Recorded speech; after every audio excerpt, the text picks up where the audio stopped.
La inseguridad ciudadana continúa indetenible, pese a los esfuerzos desplegados y a las cuantiosas inversiones del gobierno en la policía y últimamente en el Servicio Integrado de Seguridad con 230 millones de dólares.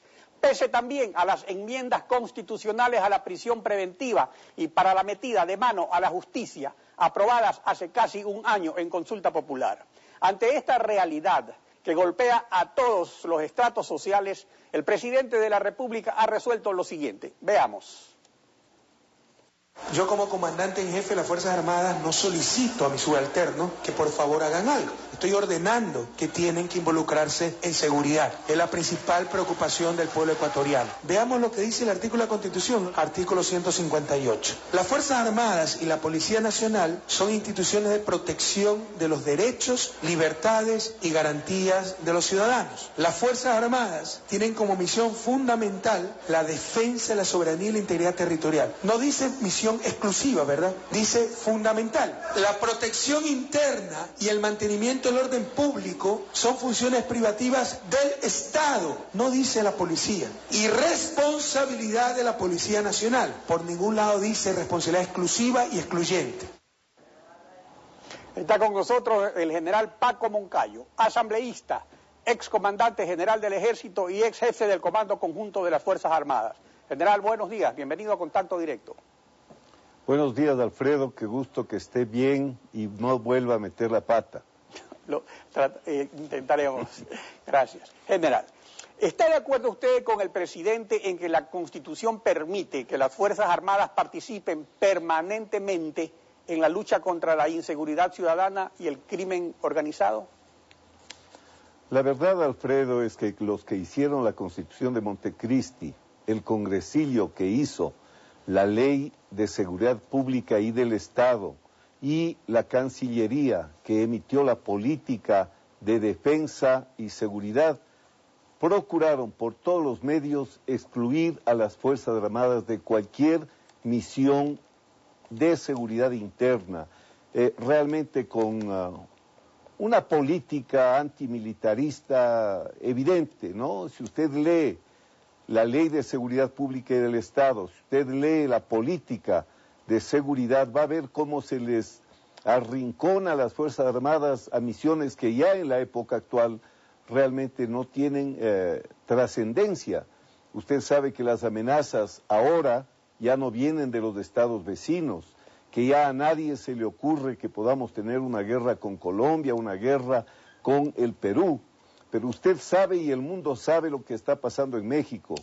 Todos sabemos lo que está pasando en Centroamérica y nadie en buen uso de la razón puede pensar que las Fuerzas Armadas deben estar recluidas en sus cuarteles mientras una amenaza enorme que ya se la considera amenaza a la propia civilización, a la soberanía de los estados, a la continuidad de las democracias, esta que constituye realmente la amenaza del siglo XXI, que es el crimen organizado, el narcotráfico, el tráfico de armas con capacidades atómicas, el tráfico de personas, el tráfico de órganos.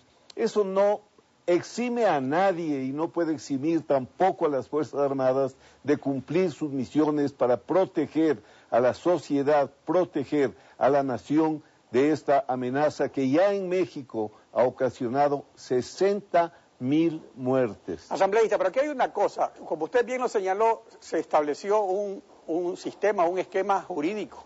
Y entonces tenemos que, aunque la Constitución es circunvalada a diario en el actual régimen político, también hay que recordar lo que dice el artículo 163 de la Constitución, que es específico para la seguridad ciudadana. Este artículo dice lo siguiente, dice: la Policía Nacional es una institución estatal de carácter civil, armada, técnica, jerarquizada, disciplinada, profesional y altamente especializada, cuya misión es atender la seguridad ciudadana y el orden público, y proteger el libre ejercicio de los derechos y la seguridad de las personas dentro del territorio nacional. Y agrega, los miembros de la Policía Nacional tendrán una formación basada en derechos humanos, investigación especializada, prevención, control y prevención del delito y utilización de medios de disuasión y conciliación como alternativas al uso de la fuerza. Y finalmente señala, para el desarrollo de sus tareas, la Policía Nacional coordinará sus funciones con los diferentes niveles de gobiernos autónomos descentralizados. Entonces, general Moncayo, aquí en ninguna parte en la Constitución se habla de las Fuerzas Armadas participando entre la lucha contra la inseguridad ciudadana, que como usted muy bien lo señala, es una necesidad. Pero ¿qué resulta? Que la oposición no fue la que hizo la Constitución. Entonces, ¿qué cabe entonces? ¿Reformar ese artículo sobre la seguridad ciudadana como se hizo con la prisión preventiva y el Consejo de la Judicatura? ¿O no es necesario esto como afirma el presidente? Habría que declarar tal vez al país en estado de excepción permanente. ¿Cómo puede operar esto? Mire, Alfredo, hay que cambiar la ley de seguridad pública y del Estado, hay que cambiar la política de seguridad expedida por este gobierno. No hay duda que hace más de un año se nos ofreció que el país iba a estar más seguro si le dejaban al presidente meter la mano en la justicia, si es que se modificaba el Código Penal para el tema de la prisión preventiva. Ahora el presidente dice que él no está pidiendo de favor. Claro, la ley dice, la Constitución dice claramente que el presidente es el comandante en jefe de las Fuerzas Armadas. Ni siquiera dice eso, dice que es la principal, la primera autoridad de las Fuerzas Armadas. Pero la propia Constitución en el número 1 del artículo 147 dice que él debe hacer cumplir y él mismo cumplir la Constitución. Hay que reformar la ley de seguridad porque como ha presentado el presidente el tema, deja a la Constitución ciertos esquicios que pueden ser interpretados y entendidos en los términos que él plantea. Pero mire, lo que está en la Constitución lo desarrolla la Ley de Seguridad Pública y del Estado, y mientras dice que las Fuerzas Armadas solo se encargarán de la soberanía y la integridad territorial, dice que le corresponde a la policía la ejecución de la política de seguridad interna, que contribuirá con los esfuerzos públicos, comunitarios y privados para lograr la seguridad ciudadana, la protección de los derechos, libertades y garantías de la ciudadanía, apoyará y ejecutará todas las acciones en el ámbito de su responsabilidad constitucional para proteger a los habitantes en situaciones de violencia, delincuencia común y crimen organizado. General, pero aquí el asunto es el siguiente. Sí. Se presenta un problema realmente emergente, pero si estamos acostumbrados a ver cómo se circunvala, o por no decir que se viola la Constitución. Y entonces, ahora de nuevo hay una razón por la cual habría que permitir esto, pero el problema es que la doctrina formativa de policías y militares está definida en la Constitución como acabamos de ver. Entonces no es cuestión solamente de una orden presidencial. Profesionalmente, como militar, ¿usted qué significa este cambio? Que quienes ingresen a las Fuerzas Armadas ya no deben estudiar para militares, sino para policías. No, mire, Alfredo, lo que significa es que el presidente puede ordenar en el marco de la Constitución y de la ley. No es el patrón que ordena, dice, yo no estoy pidiéndoles de favor, les estoy ordenando. Claro, porque la ley y la Constitución no dicen nada sobre esa orden. Así es, los militares deben cumplir las órdenes del presidente respetando la Constitución y las leyes. Hay un vacío legal.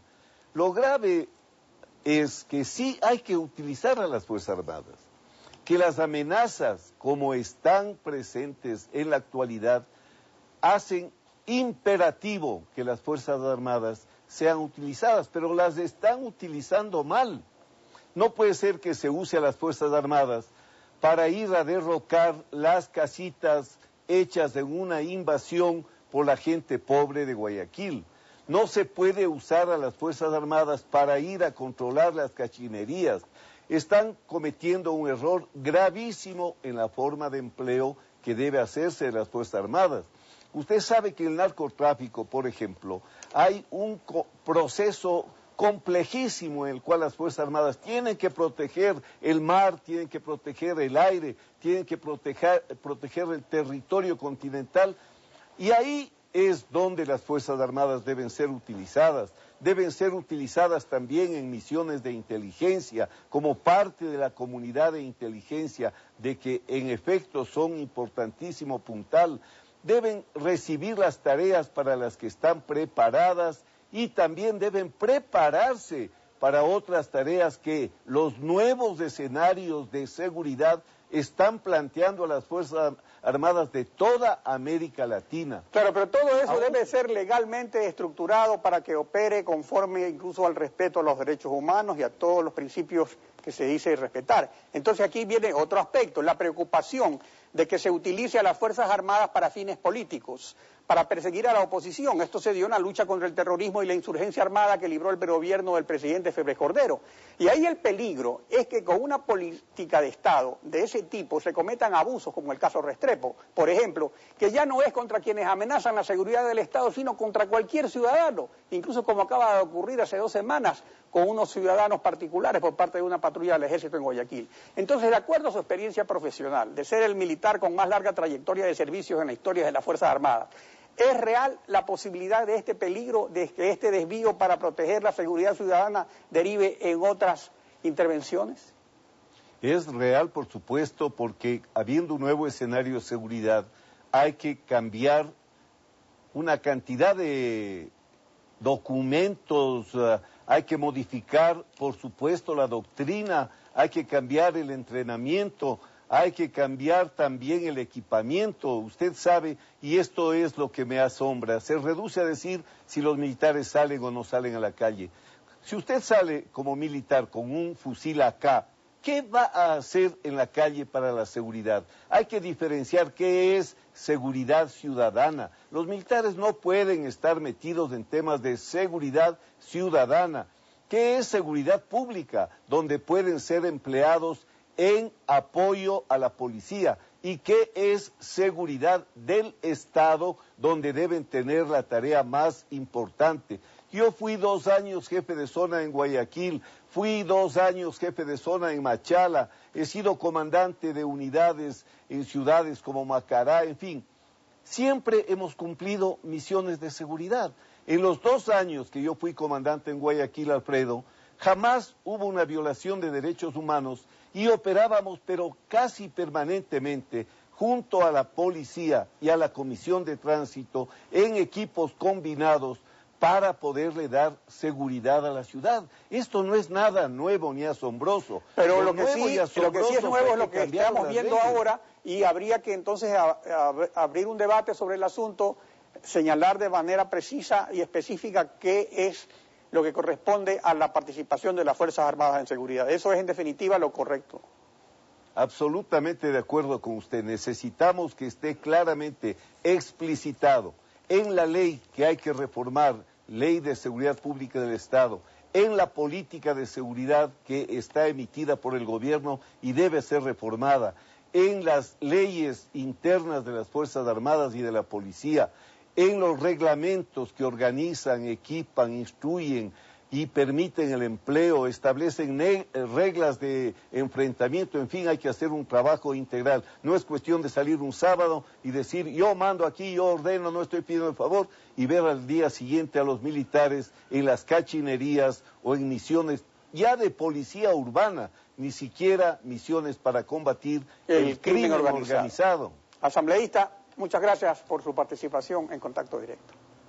Gracias a usted, Alfredo.